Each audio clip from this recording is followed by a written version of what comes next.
पूरे पाकिस्तान में नजर आएंगे लहलहाते खेत, हरी भरी फसलें और खुशहाल किसान, क्योंकि ज़राई पैदावार में इजाफे के लिए ज़राई तरक्याती बैंक मुतारिफ करवा रहा है alternate renewable energy financing scheme ब्राय एग्री लैंड डेवलपमेंट, जिसके तहत ज़राई तरक्याती बैंक किसानों को तवानाई के मौजूदा गैर यकीनी और महंगे ज़राई के बजाय काश्तकारी के लिए सोलर एनर्जी और बायोगैस जैसे सस्ते और पैदावार ज़राई फराहम करने के लिए आसान शराइत पर कर्जे देगा।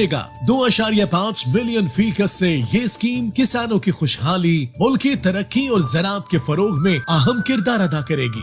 बिस्मिल्लाहिर्रहमानिर्रहीम। मेरा नाम मोहम्मद फयाज है, बहुत मंगलोटी का जिम्मेदार हूँ, तहसील अमनपुर जिला भावलपुर है। मैं ज़राई बैंक तो चला गया, हमें पूना बहुत सहूलियात रही थी, मेरा बहुत लागे सोलर बुलेटा तो थे अल्हम्दुलिल्लाह। बिजली तो मैं तंगा 2-3 लाख रुपये मेरा हर महीने का मेरा दिल ना खड़ाई, वो तो मेरी जान छुट गई है अल्हम्दुलिल्लाह। ज़राई तरक्याती ने बैंक ने मेरे को बहुत इज्जत दी थी, गल मेरा सोलर बहुत चल रहा पे अल्हम्दुलिल्लाह। मैं ज़राई तरक्याती बैंक दुआ को मैं शुक्रगुजार हूँ। हर खेत हर किसान, ज़राई तरक्की हुई आसान। कर्जा स्कीम से मुस्तफीद होने के लिए अभी ज़राई तरक्याती बैंक की करीबी ब्रांच में तशरीफ लाएं।